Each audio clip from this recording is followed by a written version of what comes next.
You were listening to the Battle Ready podcast. My name is Aaron McManus. I'm here with my dad, Earl McManus, and I'm also here with a special guest, Joseph Smith. Joseph Smith McManus. It's good to be here. It's good to have you here. It's just Joe Smith. Joe Smith. You can go Joseph if you want. But Okay. And Joe, you're from Salt Lake, Utah, went to Brigham Young. In my spare time, I founded a religion, all of it. Yeah. So we're here, and this is a last minute edition, but we're grateful to have you. Thank you for having me on here. It's been a while. Yeah. It's been a year. It might have been a year. Oh my goodness, it's our anniversary. So we were on our way to the studio, and you had posted something on Instagram story about our good friend Joe Rogan. Yes, fellow Joe. I like to call him Joey Rowie. Because you guys are that tight. When he hits me, you guys are that tight. What up, Joey Rowie? How you doing? How big, baby? How's your arms? They look big. Okay, now I was completely unaware that you were in a heated social media debate. No. Not heated, You but made a statement. I had a thought. All right. Well, why don't you unwrap that thought for us? Sure. For everyone who's listening and for me. So yeah, if you're unaware, Joe Rogan has been a hot button topic recently, and previously it was people trying to cancel Joe for anti-vaccine thoughts and misinformation, and it seemed like that didn't work. And so now the latest conversation, a lot of people have been. You also had a guest who was a virologist. Yes, Malone. That was considered controversial, even though he actually has all the credentials. Dr. Robert Malone. Exactly. As a doctor and scientist, virologist. So it's not even about his credentials. It's just about his position. Yes, that would be correct. And really from that point, from when he had Dr. Robert Malone on, it seems like there's been a lot of persistence to have him taken off the air. But isn't Joe Rogan always controversial? Yes. I mean, doesn't he love controversy? Yes, the guy does mushrooms and does Elon interviews. Musk, I mean, like Elon, we were talking about Elon's interview was like 3 hours of them smoking weed. Yeah. Yeah. And he's an MMA, huge reporter. Yeah, that's right. Because I was actually, I'll confess, at an MMA event in New York, Madison Square Garden, and Joe was the one who, I guess, he did the commentating. He did the commentating. Yeah. So he's really good at that too. Like I almost prefer the videos. I like watching afterwards, like their camera of the three guys who commentated and their reactions. Sure. But we're not discrediting Joe Rogan. We're accrediting Joe Rogan for being a misinformation activist. He's never said like everything is fact. Yeah, it's opinions and conversations.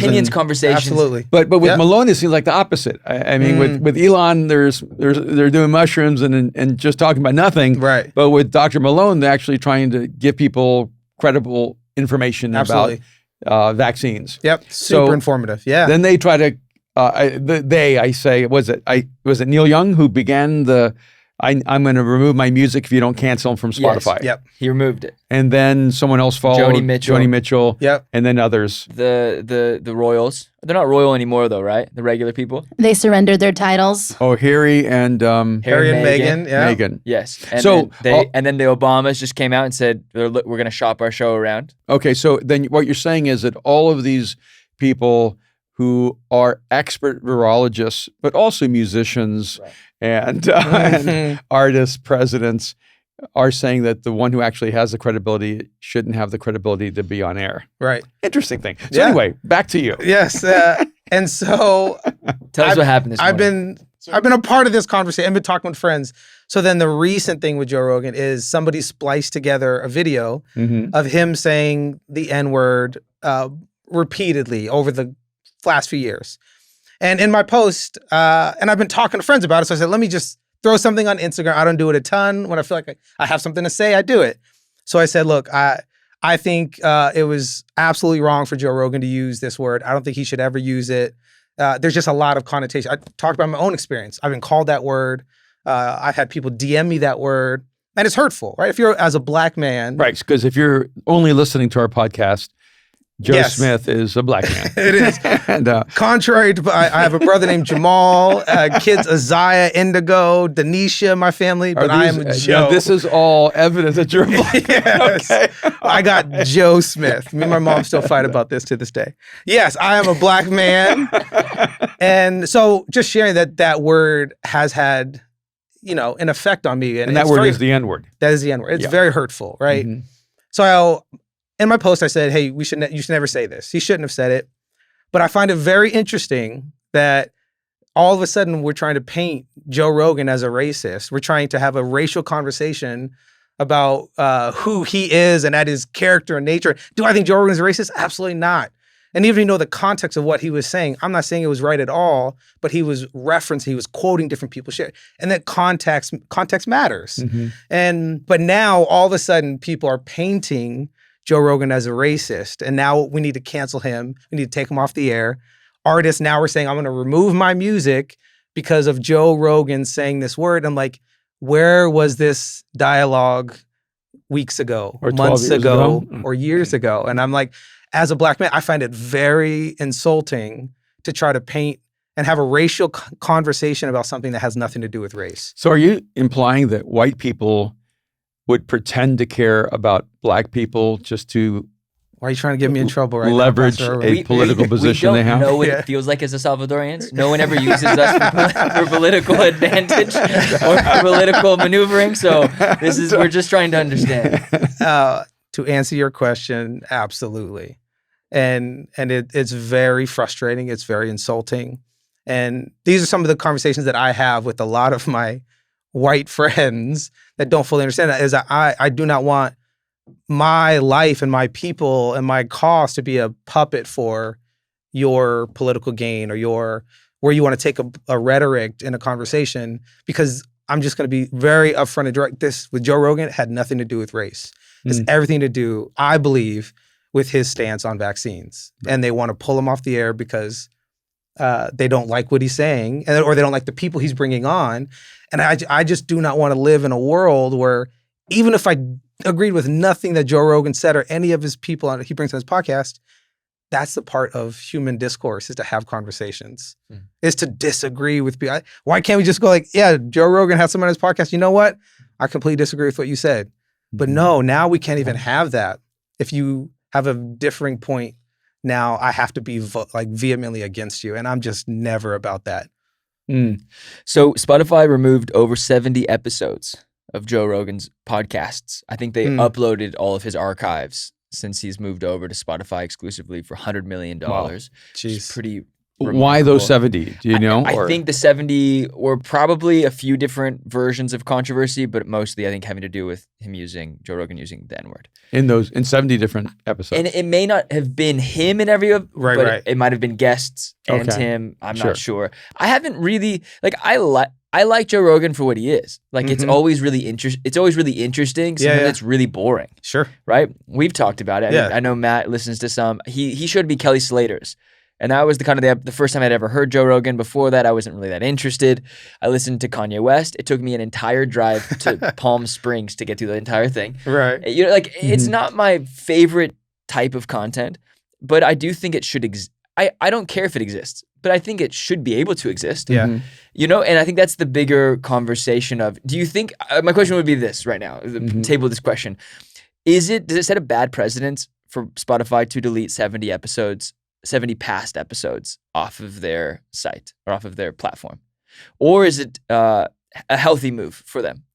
Does both Joe Rogan learn a lesson and Spotify learn a lesson? Or does it kind of get in the way of free speech? Obviously, using those words is inappropriate and it's unacceptable. But we get into this place where it's like, we were talking about this yesterday. Someone had sent a photo to me. Their top 2 podcasts were Battle Ready Podcast and Call Her Daddy. And the 30 seconds I've ever listened to of Call Her Daddy has said more profane words than I've ever heard Joe Rogan say.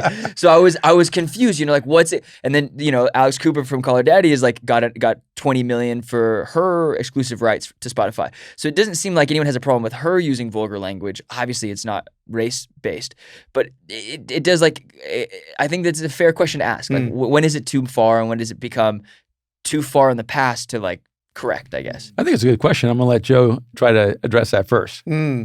Yeah, I never am for pulling content, for trying to erase something that has already happened. I think, because there's no point in it. It was already, even using Joe's example, right? Right.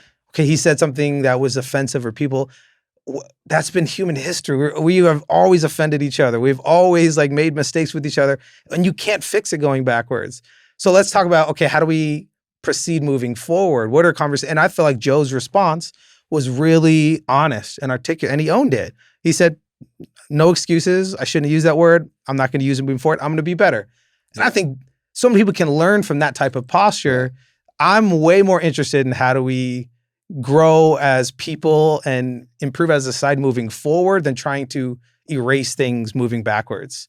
Like, it's already happened. Like, what is the point? What are we gaining from removing content that people already downloaded into their soul? I don't know. Does that make sense? Yeah, no, I mean, I get it. I think, I mean, if he agreed to it, going, hey, you know what? Those are 70 bad moments. I think it's a good, because what I've read, Joe Rogan's response seems to be positive, going, hey, yeah, I shouldn't have done that. Sure. And I haven't done it in a while, Yep. and I'm not going to keep doing it. But you know, there is no perfect posture. So I'm like, does the 70, you know, does it even matter to delete 70 episodes? I guess that's the question. And I feel like the other interesting thing, and I'd love to hear your thoughts on this, but is where does it end? Because so The Rock comes out and he backs Joe Rogan initially. That's my guy, Joe. Stand your ground. Don't let him crush you. I'm with you. And then somebody gets in The Rock's ear, tells him about Joe Rogan doing X, Y, and Z, and maybe 48 hours later, he completely switches his tone. Unacceptable. So he went from The Rock to the quicksand. But what does he switch his tone to? He was like, unacceptable. I'm going to reevaluate my backing of Joe Rogan. Now that I've been educated, even that term of like, I've been educated, it feels so condescending and not genuine.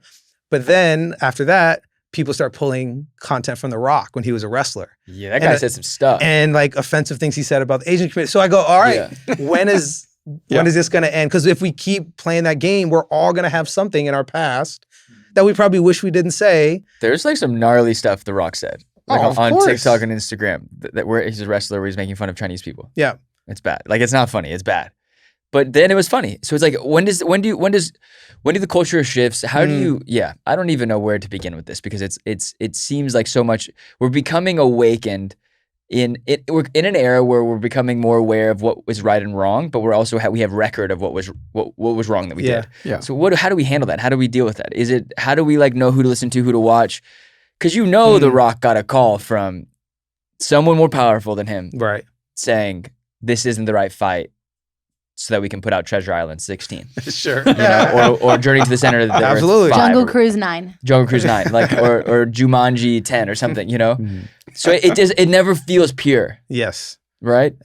1,000,000%. And that's the part that really rubs me the wrong way. Because if you're going to have an honest conversation around, or if you're really offended by it, but it's a posturing game. And I don't think that, especially when we're talking about issues of race and culture, that let's keep it pure. Let's not make it phony. Right. I mean, I think this is a really interesting moment, because the things that are really important can get lost in the manipulation of those really important things. Yeah. And so I just want to go back and say that I think that you should be offended that they would try to add race to an anti-vax, pro-vax conversation. Yeah. But I think that this happens every day, where we pretend it's one issue and it's really another issue, and we don't really care about the issue that we're leveraging to get what we want done. Yep. And I don't think they should pull the 70 episodes, even if they were inappropriate, because when you eliminate history, you eliminate wisdom. And you have to keep the positive and negative history so you can learn from it and grow from it and become a better human being. We also have to believe that people change. I mean, to me, it's astonishing. We're talking about Joe Rogan using the N-word on a large cultural level, but we don't actually talk about the fact that President Biden was against integration of schools. He was for segregation and fought. He's that old? Yeah. No, we're joking, right?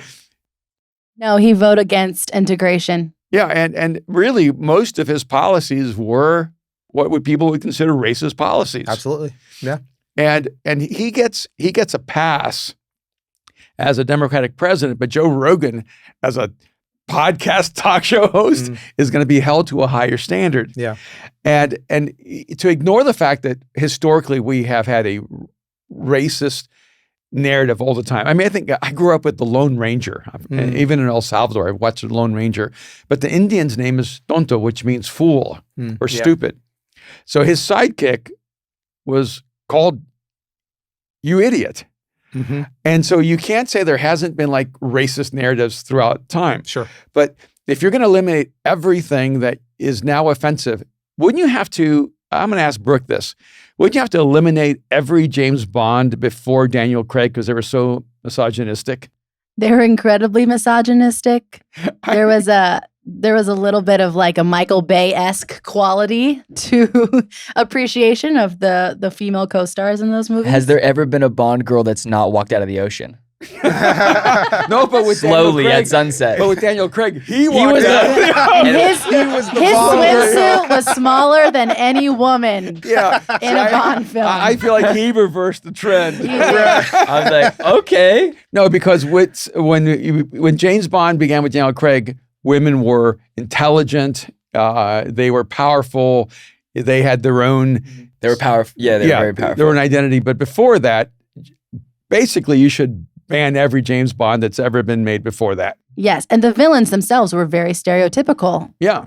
Yeah. Absolutely. And so I'm just saying you cannot impose the enlightenment of today on the perspectives and cultural values and the lack of enlightenment of yesteryear.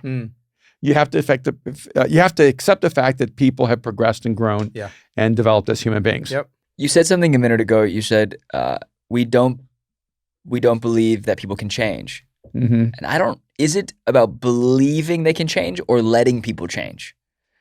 Yeah, change requires oxygen. You have to let people have room to change. You have to have room to breathe and to grow. Right. And we do not want a society where people stop believing they can change. It's going to be a dangerous world. Yep. A dangerous world. And do you believe we're in that? We're in that now.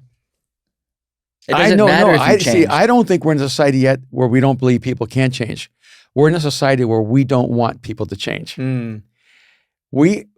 If Joe Rogan is now, let's say he was a racist 20 years ago or 15 years ago, if he was now an enlightened human being who realized that position was improper or it was wrong or even evil, we would be unhappy with him changing because we would want him still to be accountable for who he was, not who he is. Right. But you don't have a man who's saying, no, I was a racist. And you don't even have people saying he was a racist. You have people saying he improperly used the N-word when he should have never used it. And he's saying, you're right. And as I listen to it, I'm embarrassed. Yeah.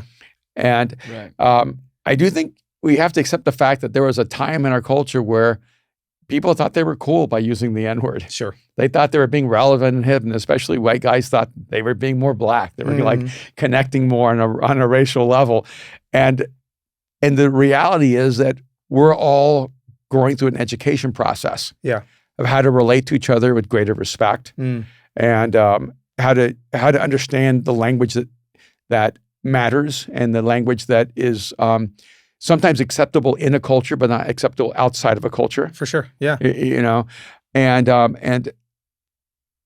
but also I think we need to realize when we're being manipulated, when people go, oh, right now, you cannot be neutral on race. You better be an anti-racist. Yep.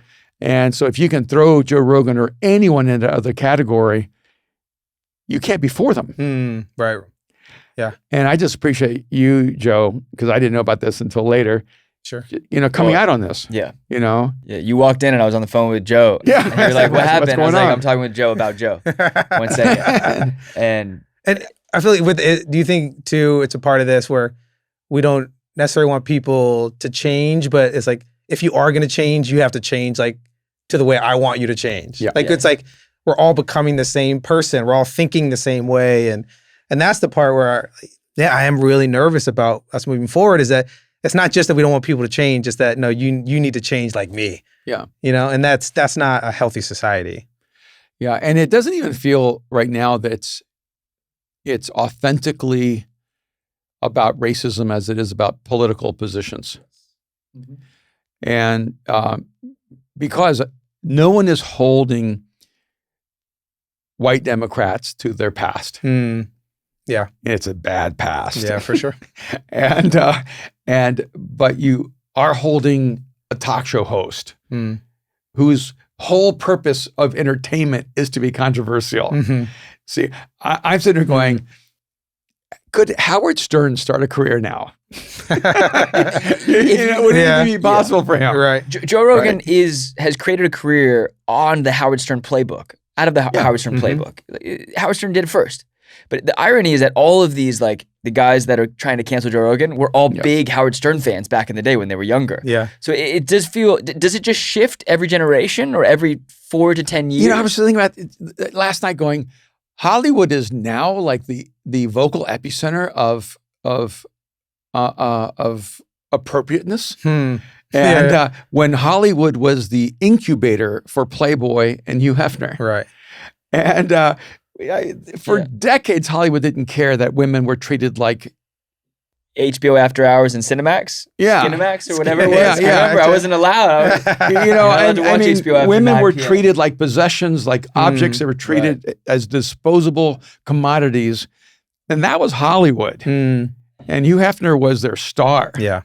And now suddenly Hollywood, it becomes, quote, the voice of virtue and ethics and accountability. It's interesting. I just going, what is going on here? Yeah. You know, and we talked about this last week about Whoopi Goldberg and Joe Rogan.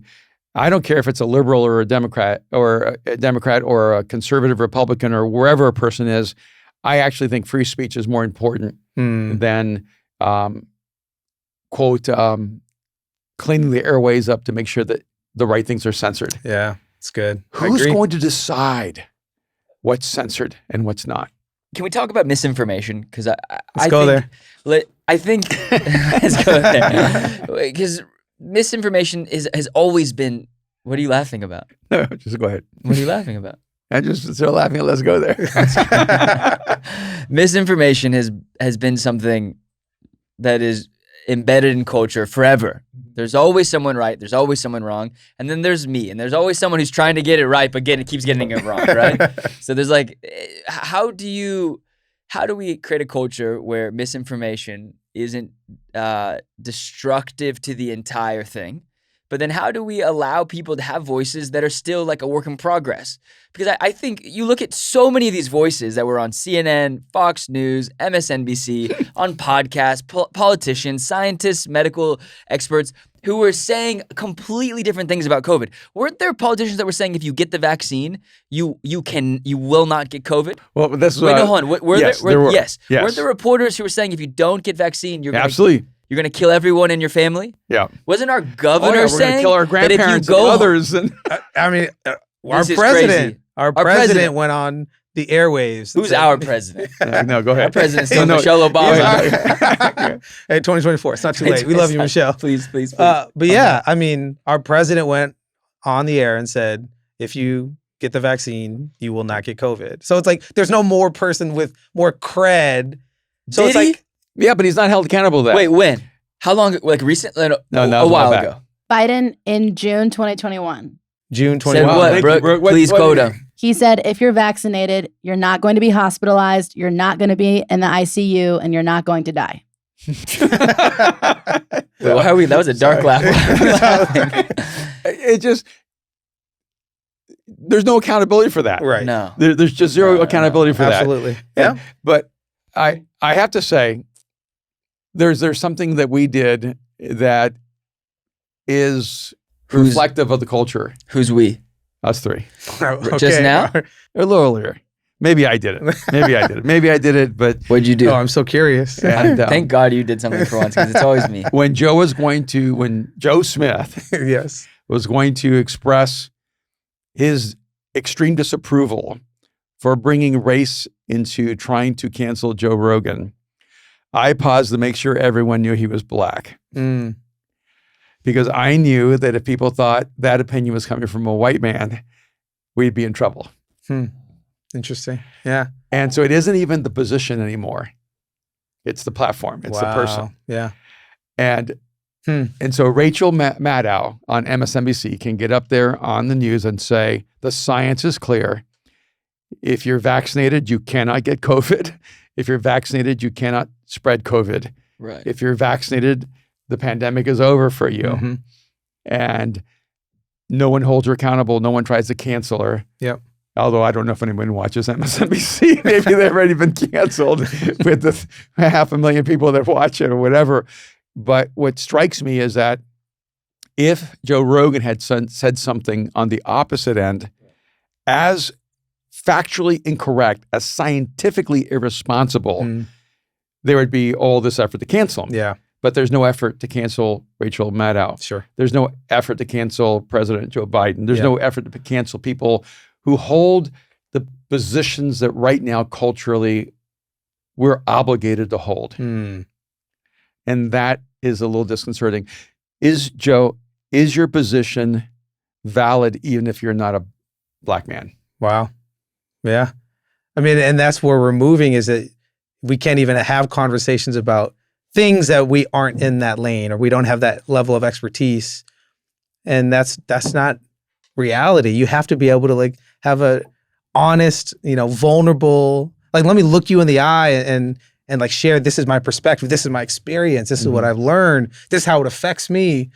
But it's not real if I'm the only one that can speak on it.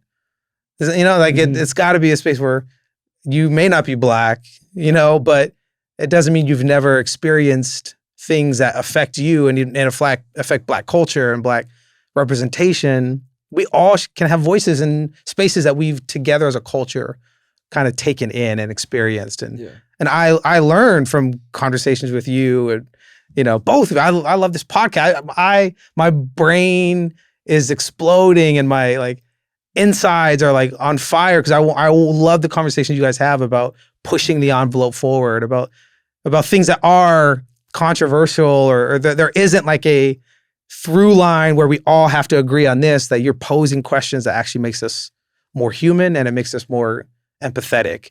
And I feel like that's a part of we're losing empathy for each other. It's just you have to have a position rather than you have to like actually care about a person. And especially when we're talking about race, that's been one of the hardest things for me, honestly, as a black man the last couple of years, is I feel like race has been hijacked for a position. And it's way deeper than that. It's really interesting. Yeah, because yesterday I was watching Don Lemon and talking about himself being a black gay man. And he gave a long speech supporting the dismissed president of CNN. But when you look at that scenario, you realize not only was he removed because of an inappropriate relationship, but they were not even honest about the relationship. They pretended it started during COVID, had been going on for maybe decades. And frankly, I don't care. Sure. I'm not here to supervise their life. Right. That's not even an issue for me.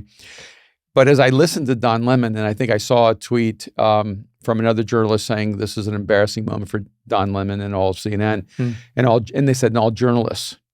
Wow. Because and I know what journalist said that. They're a friend of mine who's really renowned and really respected in a more liberal world. And I thought, what'd they say? They basically said what Don Lemon did was embarrassing to all journalists. Because he said he spoke out for the ex-president of CNN? Yes, because he wouldn't have stood up for that person if they had been on another network. They would have expected that network to be held accountable. Right, yeah. They would have expected those actions to be punished and have consequences.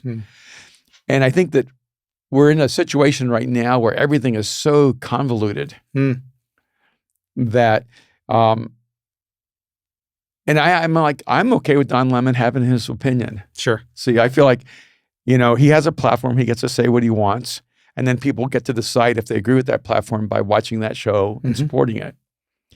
I think what people are nervous about is Joe Rogan has 11 million people who say, we like where you're going. And CNN has 1 million people saying, we like where you're going. Right.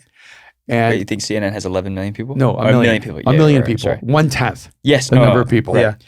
And here's the reality. In authoritarian, totalitarian cultures, in cultures where the government determines what you're allowed to believe, what you're allowed to think, what you're allowed to talk about, the structures fear rogue voices that have larger followings. Jeez. And whether we like it or not, Joe Rogan is a rogue voice outside of the institution. CNN is the institution. MSNBC is the institution. Fox is the institution. Those are the institutional voices. And what they're nervous about is, are we losing our influence over the culture? They're not reporting the news. Go for it, Joe. They're shaping the culture. That is terrifying. Yeah. And I think you're right, 100%. And that is not a world that we want to live in. But it does feel like we're moving this. Okay, how do we not go there? Do you feel like a changing of the guard? And how do we not go there? But what do you feel like the intention is? Because for me, a bit of it looks like this. I don't know if Don Lemon and Anderson Cooper and these guys on I don't really pay attention to the other guy. I don't watch them. I don't watch any of them. If you're still watching mainstream media, like you're one of the 1 million. I watch them all because I like coming to this conversation with some awareness. No, but I read the Times. Yes. And I'm checking Twitter, and there's other sorts of news. There's other sources of news. But do you think they truly have the freedom to say what they really want to say? Do you feel like if Don Lemon didn't want to if he wanted to challenge CNN's or challenge what was actually going on in his organization, do you feel like he could actually say that? I guess it was counterintuitive, right? He was supporting someone that the network had already fired. Yeah. But so I guess that's going against his own, I guess, organization within a way, but sharing his more personal feelings versus professional feelings. But do you feel like he really has the freedom to say what he wants to say 99% of the time? I think he does. Yeah. I think that CNN has become a platform for political and cultural positions. They are not a journalistic organization that reports anymore, the news. Right. So there's a prerequisite of liberalism before you get into the organization. So you're not going to have someone who disagrees with them getting a job there. Sure. Right. You're not going to have. But what really struck me though is that in his speech he genuinely believes he's objective and committed to bringing the truth. Yeah. And I thought to myself, wow. Like, what's dangerous is when a person knows something is a lie and tells you it's the truth. What's absolutely like ominous is when a person believes they're the source of truth. Wow. Ooh, wow. And that's why they don't have room in the world for the Joe Rogans. And that's why you have to delete 70 episodes, because anything that goes contrary to what now needs to be said has to be eliminated. And I have to tell you, there are other nations that take on that policy, and China is one of them. Yeah. And Russia is one of them.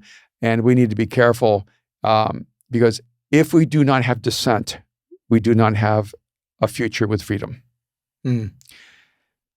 Today, it may be the liberals who have freedom and the conservatives who are being silenced. Tomorrow, be careful. It'll be the conservatives or fundamentalists who have freedom, and it'll be the liberals who will be silenced. Whatever weapon you choose today is the weapon that will be used against you tomorrow. Ooh, wow. So instead of trying to silence your opposition, why don't you have a better idea and have better voices to speak your mind? I feel like would have made a more interesting conversation with Joe, just because we're on this topic, would have been him sitting down with Neil Young. Would be Joe Rogan sitting down with Dave Chappelle, or sitting down with Barack and Michelle, or sitting down with the Royals and actually hashing it out. But do you think, because I guess I asked the question about Don Lemon because Joe Rogan can kind of say whatever he wants. Now he's realizing he can't. Sure. You know, and so the thing that makes me nervous with the 70 episodes, will that hold Joe Rogan back? Or do you think he'll just keep going to the point where Spotify's a publicly traded company? No, I have another thought. Do you think he'll crash it so hard?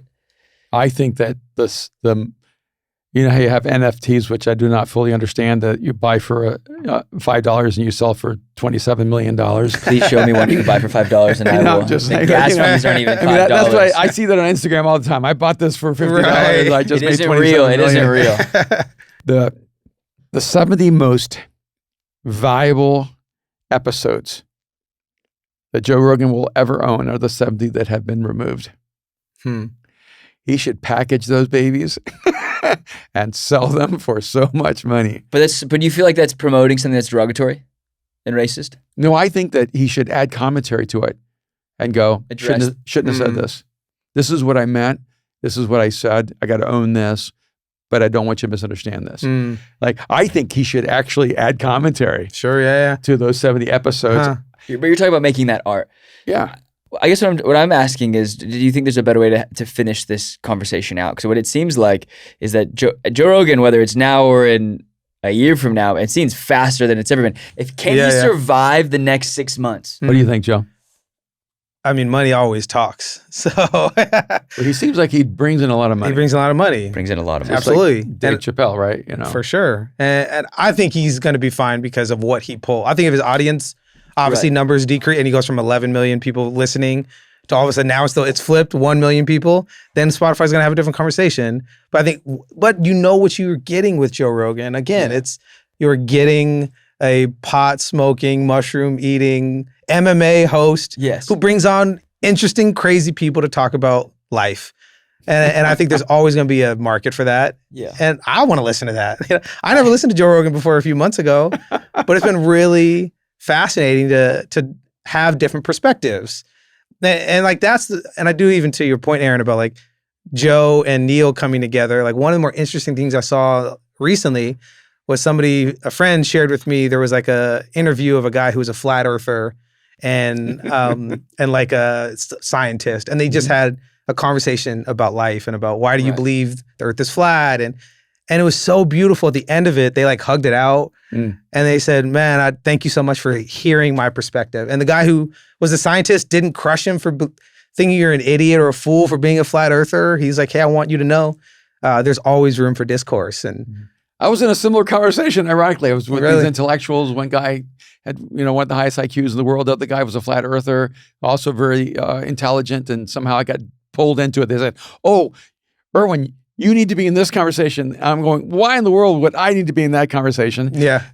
Actually the atheist guy who was, round earth or spherical earth was actually very gracious, very polite.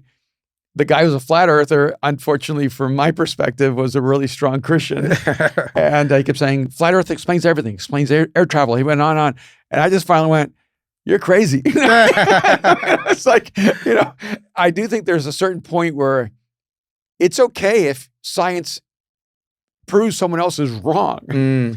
I think flat earthers need to like work on their comprehensive understanding of science. That's not really a modern thing, right? Oh, like a common is. thing? There are still not just Kyrie Irving. I mean, people think the earth looks like pizza.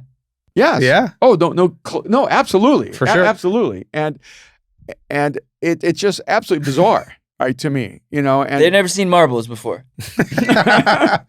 Or baseballs. Yeah. I mean, or oranges. I don't know if you can actually create like a little experimental environment where you could create gravity and just show that when something moves and there's a gravitational center, that it creates a spherical object. And, they're just really natural ways of knowing that the earth is round. Right. Sure. Right. And, but I do think that we're almost at this place in our culture where if the flat earth people were liberals, you would not be allowed to say that's not true. If the flat earth people are conservatives, you can say you're against science. Because I'm just going to throw this out there. It's like, the transgender swimmer, I think in Connecticut. Right. When you look at her size and you realize she went through hormonal change. Give a little bit of background about what's actually going on in this conversation. You were showing me the article. Was it USA Today? It was a male swimmer who was like 475th ranked. Yeah. And then where'd you see this article? No, this has been in the news for quite a while. You showed it to me Brooke, last can night. you pull it up? And are you talking about at the University of Pennsylvania? Yes, Correct. University of Pennsylvania. Yes, but give the context of what the athletes weren't allowed to raise complaints. They were like There's a transgender swimmer. She was a male, born a male, went through puberty, was a male swimmer, was ranked in the high 400s, I think, and then went through a sex change to become a woman. Yep. And now she competes against women, and it's completely unfair. Now she went from like 475 in the world to in whatever their league to number 1. Sure. And the women on her team and who swim with her were not allowed to speak against it. Yeah. They were told, they were actually given, I think, a script of what they were allowed to say. From the university? I think I don't know from whom. I don't know all the details of that. But a lot of them came out anonymously saying this is wrong. Yeah. This is unfair. Mm-hmm. And the science is so obvious that this is not biologically equal. Mm-hmm. Yeah, competitive advantage. Absolutely. It's a complete competitive advantage. You do not have women going through a sex change to become men to compete in men's sports. Mm-hmm. It only works the other way around. Right. There is science involved. And so I don't want to say that science, science. What you're saying is we like to listen to science when it applies to the political point and political perspective that we have, but then when we actually look at science as a whole yes. and look at the different areas in which are socially connected to political agendas, science doesn't always work in their favor, thus disproving that science is always correct. Yes, because or that you have to look at the data. Because if you actually looked at the data, that woman is a male, was born as a male. Yeah, and or at least like you have to realize is competing as a woman. Biology is a science, Mm-hmm. and there's a biological reality there. Yeah. Just like flat Earth, round Earth. For sure. And just because a person has an opinion doesn't change the science of it. What do you mean just because someone has an opinion? I want to go deep into that because this just is the first time we've ever... Just because a person says, I don't believe in a round Earth, I believe in a flat Earth. No, but we're talking about gender right now. No, I'm just talking about across the board. Okay. And in the same way in the political realm with vaccines. See, what people don't want to acknowledge is that we're still in the world of uncertainty when it comes to the vaccines. And the reason the CDC has gotten it wrong so much, the reason Dr. Fauci has gotten it wrong so much, the reason our government has gotten it wrong so much is that we're trying to pretend the science is certain, that it's concrete, and we're actually in transition learning about it. Right. And so when one group says, you don't believe the science, it now becomes... They are the new fundamentalists. It used to, when I grew up in my 20s, it was the Bible says it, I believe it, and that settles it. Right. It was like the Bible says it, that's true. And I'm going, yeah, but that's not true because it's your interpretation of what you're reading in the Bible. It's your opinion of what, and the same thing with science now. People are going, no, you're either for science or against it. And I go, it's not quite that simple. Yep. Science is a very fluid dynamic. And so the reason I brought up the transgender swimmer is because there the sociology becomes more important than the science, than the biology. And interesting. And what I heard is like a lot of the women swimmers were saying, we totally respect her own personal identity. Yeah. We have absolute respect for who she is and her own journey. It's just not fair for her to compete against us. Right, yeah. Go ahead, Brooke. They said, we fully support Leah Thomas in her decision to affirm her gender identity and to transition from a man to a woman. She has every right to live her life authentically. However, we also recognize that when it comes to sports competition, that the biology of sex is a separate issue from someone's gender identity. Biologically, Leah holds an unfair advantage over competition in the women's category, as evidenced by her rankings that have bounced from 462 as a male to number 1 as a female. See, I was close. Yeah, very close. That's after 2 years of hormone replacement therapy, but still. So that becomes a really touchy subject, though, because, if you to just discredit the situation with Leah Thomas, then you discredit all of the political, I guess, propagation of the trans movement. And so it's like it doesn't seem like you can speak on specific instances without attacking the whole. Yeah, I think that the way to be inclusive and respectful and at the same time responsible is to not pretend everything is science. Some things are sociology. Yeah. Some things are related to identity. Some things are still in flux. I mean, the idea that we're trying to force children under 5 to be vaccinated with a vaccine that hasn't really gone through its proper process to ensure safety for children is insane. It's so unscientific. It's even irresponsible. And I want to say that. Preach. But because there's so much momentum on one side. See, I actually think most liberals know that's irresponsible. They just don't want to say it's irresponsible because they don't want to side with the conservatives. Sure. This is where it's getting stupid. No, I don't think they actually want to say it's irresponsible. I think their brain literally malfunctions when they try to like listen to an opposing argument. The conversations I've had with friends, I've sat at dinners where people have got up and walked out. And it was very interesting because the conversations that I've been a part of where we talked about the vaccine, well, I never got COVID until I got the vaccine. I want to say that. Putting that on record, I survived 2 years, and then the moment I get the vaccine, 3 weeks later, actually, me too. Now you say that. That's 3 for 3. That happened to me too. Yeah. That's kind of odd. It's odd. Yeah. So, I had a casual debate with a couple of friends at a dinner, and one of my friends who I would say I like love and adore, and he's a close friend to me, got up and walked out because of us challenging the ideas behind the vaccine. And then he transferred it over to a sibling of his that's gay. And so when it switches to family and personal and identity, it becomes a very different conversation because we're attacking science, we're attacking sociology, we're talking the media and our personal opinions.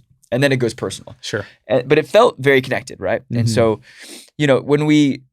it feels like we create a carbon copy or we create a scenario, whether it's political agenda or it's our opinion, and then we copy and paste the parameters of that ideology on every single different political perspective that we have. And that to me is when things become really dangerous. Because as we talked over the last few weeks or the few weeks, following that argument, me and the other guy that were on maybe the more conservative side were struggling to understand because my friend also had the other conservative guy, he's Jewish and had a gay brother. A gay brother. He's like, I don't get the gay thing because he's like, my brother's really gay and has always been gay and I've loved my brother, and we fight about all of it.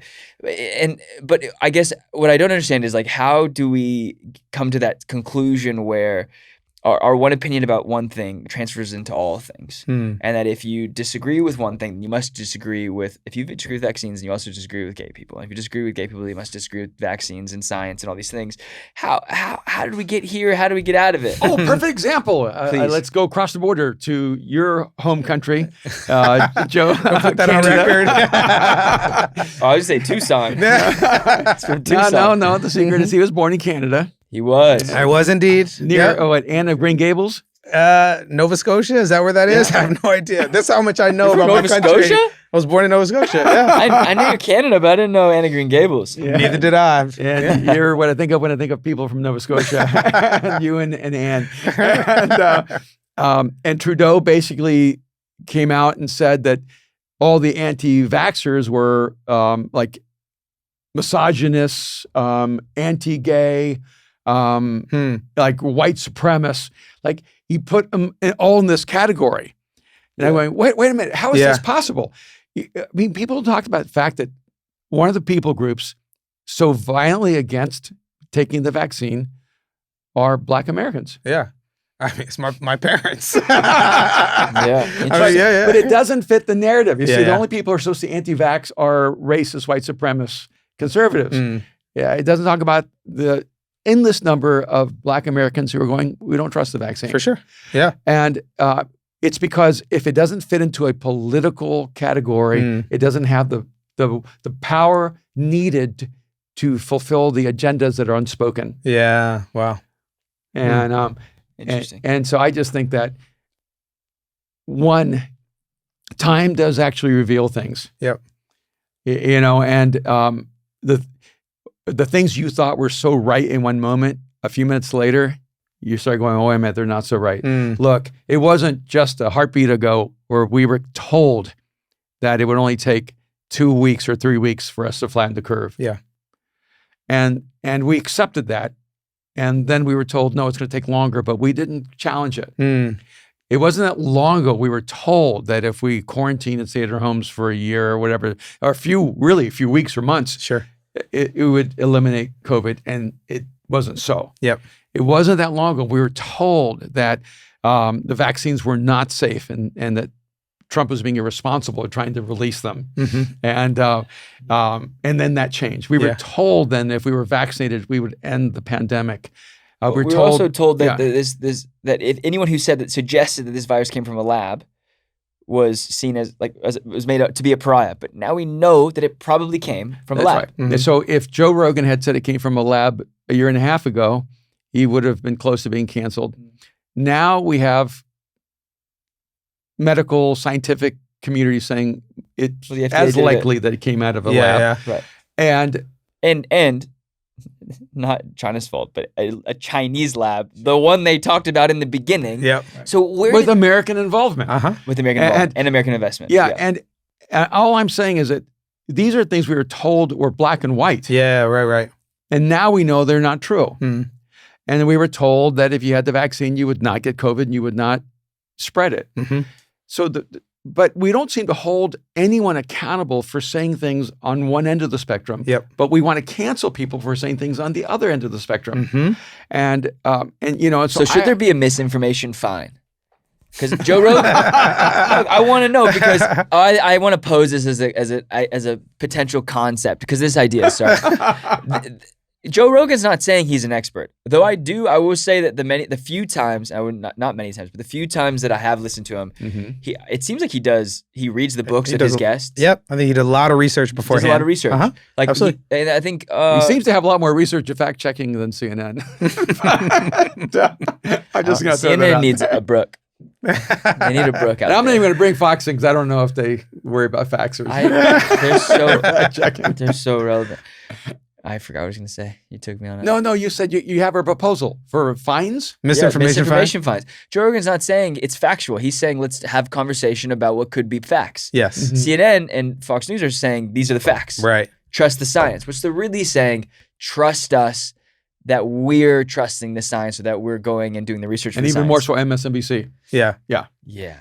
The triple threat of oblivion, because no one, in 10 years, no one will watch CNN, Fox News, and MSNBC. No one, not a single one. Everyone who has independent thought will have been canceled and be on platforms like YouTube, who don't care what you say. They just care that Nestle chocolate milk gets sold. Okay, wait a minute. Something happened in Germany connected to this. Oh. Germany.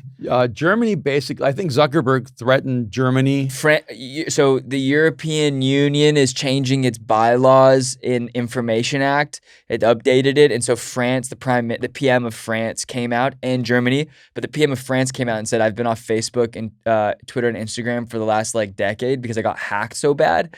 He goes, "Life's great without it. You'll love it." Because I guess Zuckerberg was threatening that if they didn't change some of their policies, that they would not allow Facebook and Instagram to go to Germany and France. And basically the chancellor of Germany said, "Hey, I haven't had Instagram and Facebook for 4 years, and it's a great world." It was the finance minister, Bruno Le Maire, from Germany, television for Germany and France. He's the German economy minister, Robert Habeck, said, "After being hacked, I've lived without Facebook and Twitter for 4 years. My life's fantastic." And That's so did the word. French PM. That's amazing. So here's what's going to happen. These giant monoliths that control all the information in our society they feel incredibly empowered and emboldened right now to censor and uncensor, to guide us, because they see themselves as intellectual elitists that need to educate us in the way we need to see the world and see politics, see culture. Other organizations are going to emerge, break those monopolies, and if the government tries to stop them from emerging, they'll emerge like Bitcoin. Right. They will emerge like the dark web. Decentralized content. Yeah, and if we won't allow it in the United States, it's going to come in from some other country. And just like we used to send information into Germany and into Japan to let people know they could be free, somebody's going to send it into here. Wow. You cannot stop the human spirit from finding its way to freedom. And Brooke, talk to us. I have a follow-up question for you. How will we as a people know anything collectively? Because I think if the media monoliths are taken down, then I would go to schools. Okay, well then I'm going to influence what's in textbooks and what kids are learning. But now we're pulling kids out of schools at dramatic rates. We're homeschooling. Just people who oppose vaccine mandates, who oppose critical race theory being taught in schools.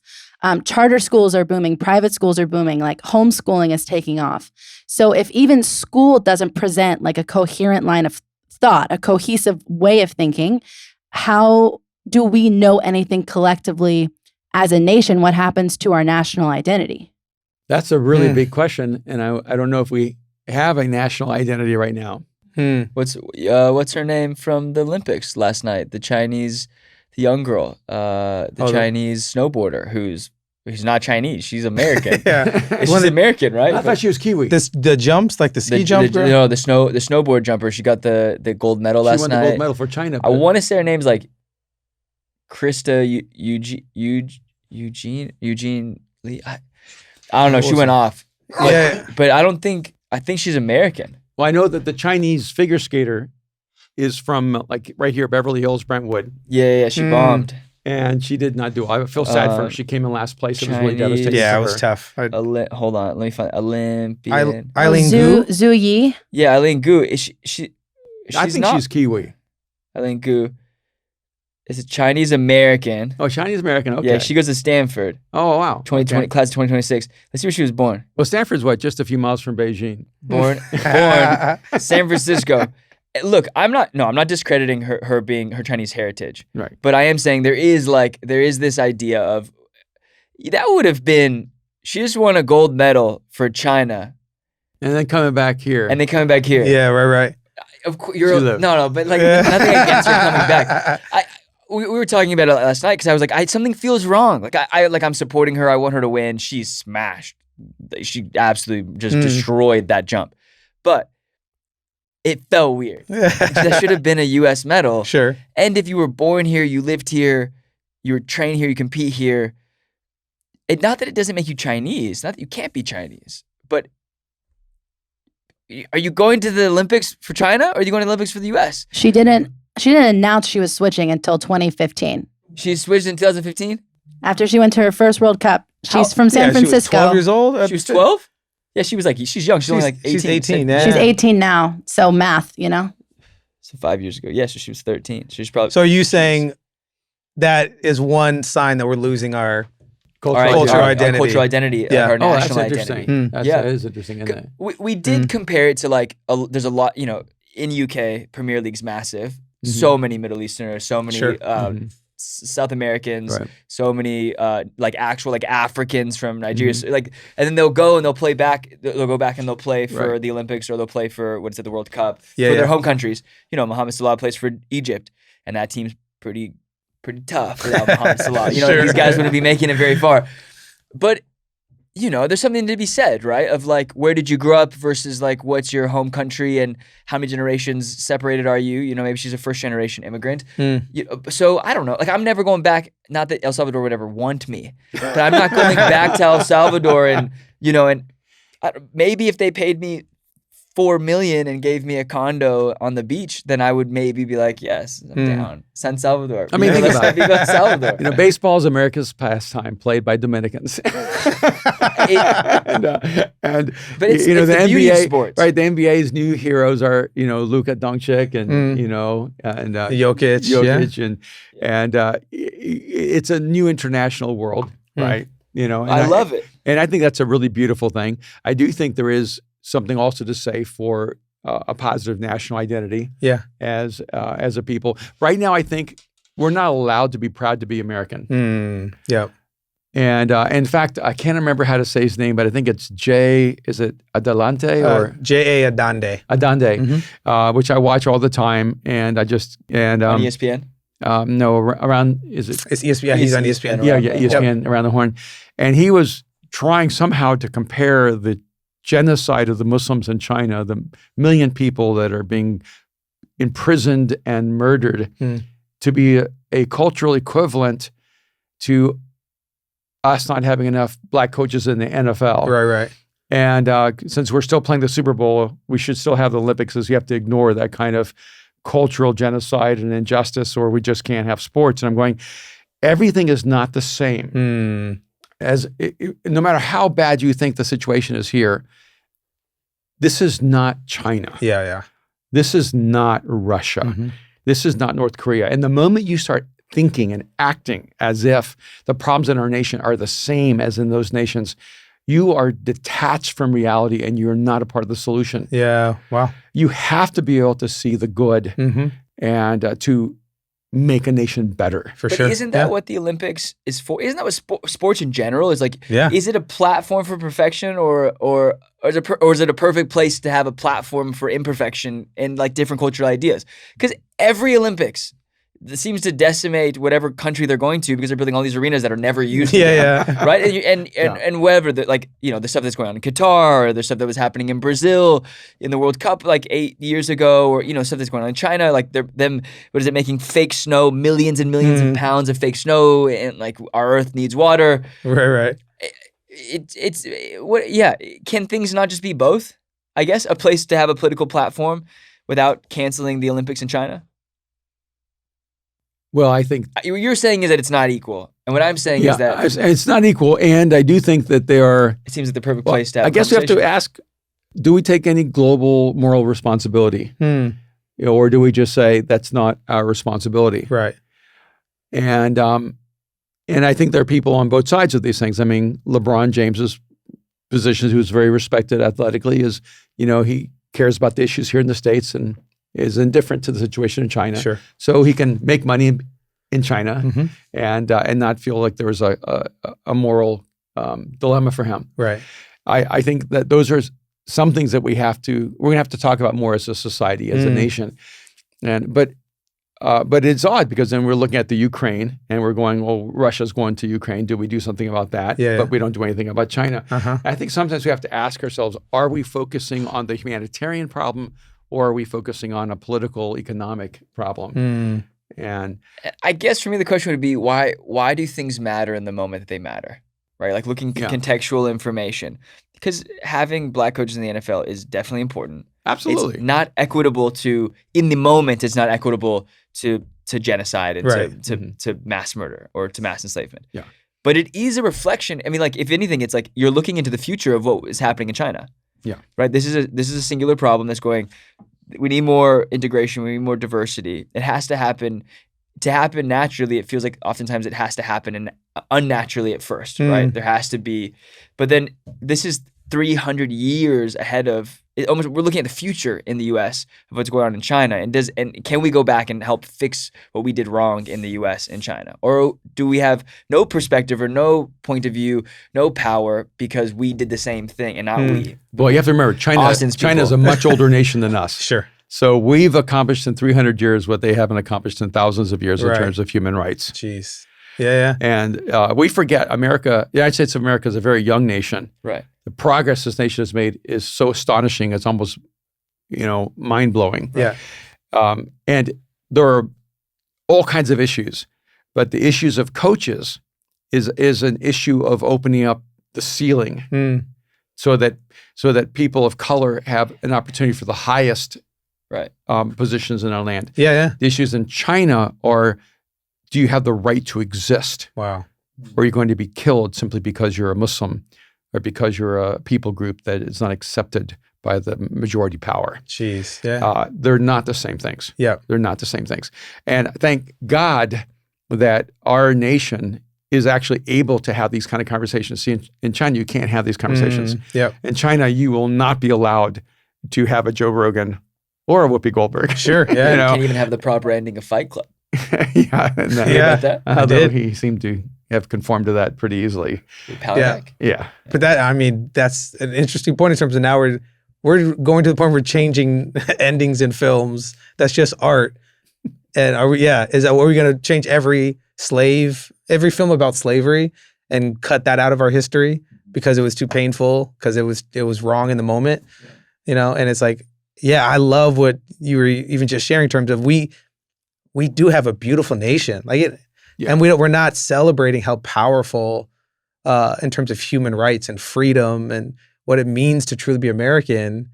And I feel like we are losing that national identity, that national pride, even with athletes switching, and like, can I still be proud to be an American while also going, hey, there's some things in our past that were really horrific that we're going to try to ensure that we don't replicate in the future. See, as an immigrant, I'm proud to be an American.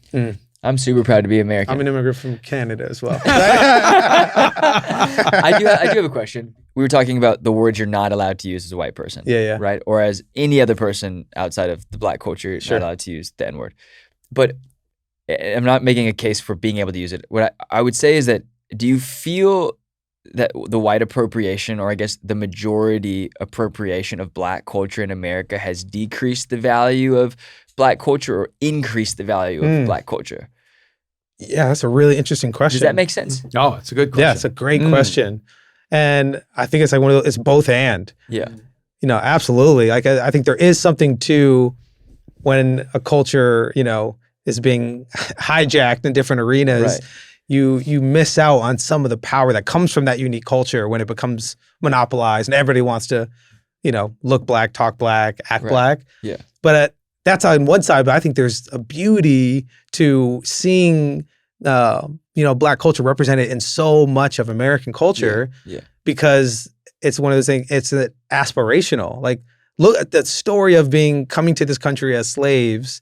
And then now everybody wanting to like be you, like that's a powerful story, but you got to make sure that you're honoring the culture and you're not simply trying to take the culture. So as someone, okay, because I would say this, like, I mean, I woke up to 5 DMs from different friends sending me products, sending me shoe drops, sending me basketball clips. Like, we send each other House of Highlights, ESPN, all day, forever. Sure. The most iconic people in culture, and they have been for a while. Yeah. Are either young Black men in sports, hip hop, women in tennis. I mean, now it's politicians, doctors, scientists. It isn't limited to one specific field. Yeah, for sure. For me, there is no, I don't know if is it still white appropriation, or is it just the fact that Black culture has become American culture?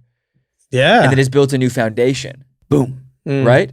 Yeah, because when you think of American food, we think of hot dogs, which are German, pizza, which is Italian, spaghetti, which is we're having Chinese. this conversation. Yeah, for sure. What is American food? Yeah. There is pretty much, maybe soul food is American food. Right. You know, soul food's barbecue, you know. We were having this conversation of like, what is truly an American food, right? Like what were we comparing it to? We were like, you go to maybe like UK and you have pies. Or Mexico, you know, you have tacos or enchiladas. But the thing is, and now like salsa has just, I think, gone over ketchup as the #1 condiment. Oh, wow. So is salsa now an American food, right? Sure, right. And one of the beautiful things about this nation is that we don't become our past, we become our future. And so we are the nation that moves to salsa and away from ketchup. We are the nation that says we love pizza. Pizza is now American, you know. And it's also Italian, but it's American. And you don't say let's go get Italian food. We say let's go get pizza. Yeah. You know. And I feel like what's happened in terms of Black culture is that there was a time where Black culture was an outlier culture in American culture. Yeah. And when you look back to, you know, like soul and R&B and, you know, I mean, you go back to Billie Holiday and, you know, you see almost Elvis integrates Black culture into white culture. Right. I mean, Elvis is the first white Black musical artist. For sure. Yeah. And he begins to bring it in, and all of a sudden, the whole society starts going, we love this. This is who we are. And then later you realize, oh, we've just become something we used to be against. Yeah.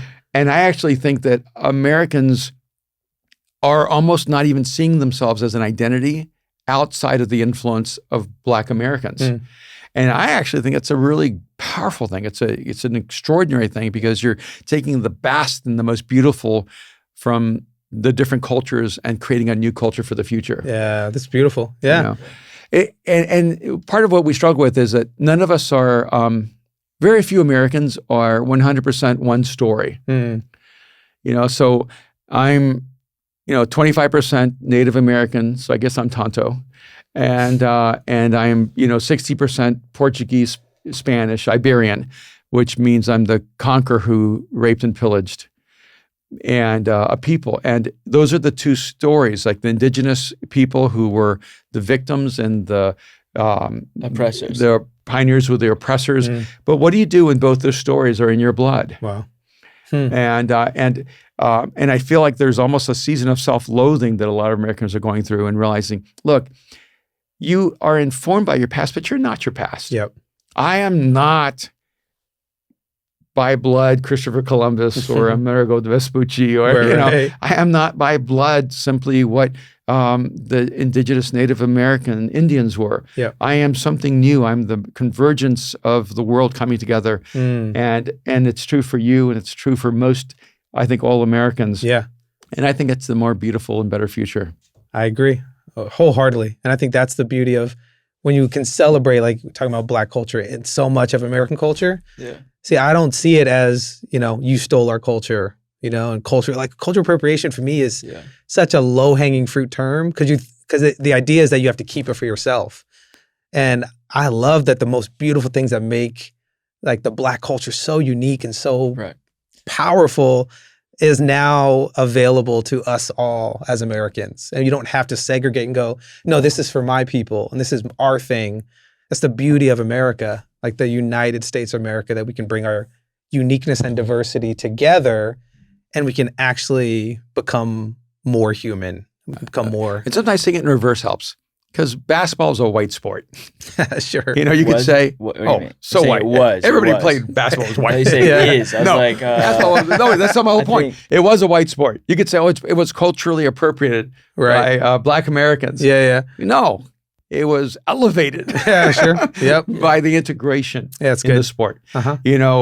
Baseball, white sport. Dominicans come and make baseball a more extraordinary sport. Yeah. And I hate the idea that something that starts in one culture only belongs to that culture. I agree. Yeah. And I think when it's good, it belongs to everyone. And when it's not good, it belongs in the past. Wow. I love that. Okay, we're going to end this episode. Thank you, Joe Smith, for being on this episode. Thank you for having me with us. We're really grateful. We've got to make it happen more. Thank you, Dad, for amazing insights. And we're just going to wrap this episode up. Thank you guys for listening to this episode. We really love you.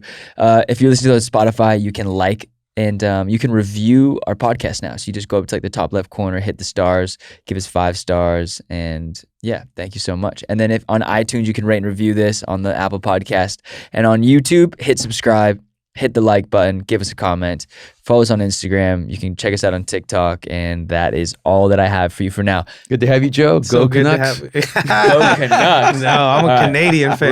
We're out of here now. All right, bye, guys.